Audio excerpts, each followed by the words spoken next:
வணக்கம். காங்கேயம் கன்னிமாரிலிருந்து உங்க ரேணுகா பேசுறேன். இன்னைக்கு பதிவு என்ன அப்படின்னா, விருச்சிக ராசியை பத்தி. இன்னைக்கு விருச்சிக ராசி எப்படி இருக்கும் போடு அப்படி இருக்குன்னு பார்த்தா, பொதுவாகவே விருச்சிக ராசிக்காரரு எதையுமே தொலைநோக்கு பார்வையில சிந்திக்கக்கூடியவங்களா இருப்பாங்க. எதையுமே ஈஸியா நல்ல ஒரு பாசிட்டிவ்கான திங்கிங் இவங்களுக்கு இருந்துக்கிட்டே இருக்கும். எதையுமே ஈஸியா சுலபமான வழியில என்ன பண்றது, என்ன சம்பாதிக்கிறது அப்படிங்கிறதுக்கு உண்டான எண்ணங்கள் இவங்களுக்கு அதிகமாகவே இருந்துட்டு இருக்கும். பொதுவாக சொல்ல போன விருச்சிக ராசிக்காரரை பொறுத்தளவு தன்னம்பிக்கை அதிகம் நிறைஞ்சவங்க. இவங்க பார்க்காத சூழலுங்கிறது எதுவுமே இருக்காது. நல்லதும் கெட்டதும் அனைத்தையுமே சரி சமமா ஈக்குவலா பார்க்கக்கூடியவங்களே விருச்சிக ராசிக்காரங்க. இன்னைக்கு படிப்பு அப்படி இருக்கும் அப்படின்னு பாத்தீங்கன்னா, அடிப்படை கல்வி அப்படிங்கன்னா குழந்தைங்களுக்கு பெரிதாக குறை சொல்ற அளவுக்கெல்லாம் இல்லை. நல்ல ஒரு படிப்புகள் சிறப்பா இருக்கும். பொதுவாகவே உயர்கல்வி படிக்கக்கூடிய குழந்தைங்களுக்கு சரி, நல்ல ஒரு செழிப்பாகவும் சிரமம் இல்லாத இருக்கக்கூடிய சூழல்.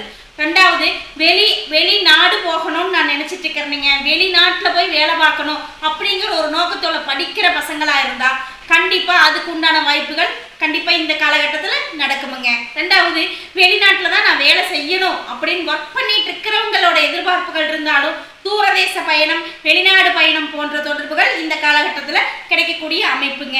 சரி, வேலை செஞ்சுட்டு இருக்கிறோங்க, அடிமை வேலை தான் செஞ்சுட்டு இருக்கோம். எங்களுக்கு எப்படி இருக்கும் அப்படின்னா, இன்னைக்கு காலகட்டத்தில் விருச்சிக ராசிக்கு பார்த்தீங்கன்னா 5ஆம் இடத்துல, அதாவது 2க்கும் 5க்கும் உடைய குரு பகவான் போய் இந்த ராசிக்கு 8ல போய் இருக்கிறதுனால அலைச்சலுடன் கூடிய வேலை இருக்கும். வேலையில நிறைய போட்டிகள் இருக்கும். இருந்தாலும் வேலைகள் இல்லாம குறைவில்லாம இருந்துகிட்டே இருக்குமுங்க.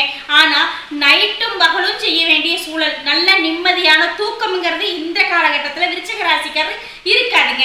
ரெண்டாவது, இவங்களுக்கு திருமண அமைப்பு எப்படி இருக்கும் அப்படின்னு பார்த்தீங்கன்னா, திருமணம் இன்றைய காலகட்டம் கரெக்டான சூழல் தான். நிச்சயமா திருமண வரன்கள் நல்ல விதமா நடக்கக்கூடிய அமைப்பு இருந்தாலும் இன்னும் 1 மாதம் கழித்து பார்க்கறது மிகச் சிறப்பா இருக்கும். அவங்க ஜாதக ரீதியா எப்படின்னு ஆய்வு பண்ணிக்கிட்டு நீங்க அதுக்குண்டான முயற்சிகள் எடுக்கலாம். சரி, இன்னைக்கு வீடு வாசல் கட்டலாமா, விருச்சிக ராசிக்காரருக்கு எப்படி இருக்கும் அப்படின்னு பார்த்தீங்கன்னா நல்லாவே இருக்குங்க. பெருசா குறை சொல்ற மாதிரி இல்லை. கண்டிப்பா கடன் நீங்க போடுற பட்ஜெட்டை விட அதிகமான பட்ஜெட்ல தான் வீட்டு வேலை செஞ்சு முடிக்கக்கூடிய சூழல் வருமுங்க. நீங்க ஒரு அமௌண்ட், ஒரு பெர்சன்டேஜ் அமௌண்ட் நீங்க வச்சிருந்தீங்கன்னா அது 4% அளவுக்கு செலவாகக்கூடிய சூழல் இருக்குமுங்க.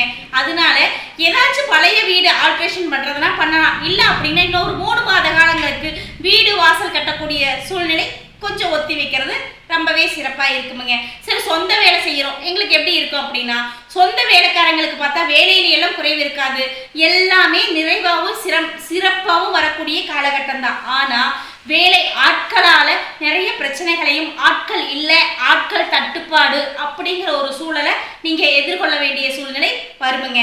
அதனால இந்த மாதம் விருச்சிக ராசிக்கு பெருசா குறைவில்லாத நிறைவான மாதம்னே சொல்லலாமுங்க.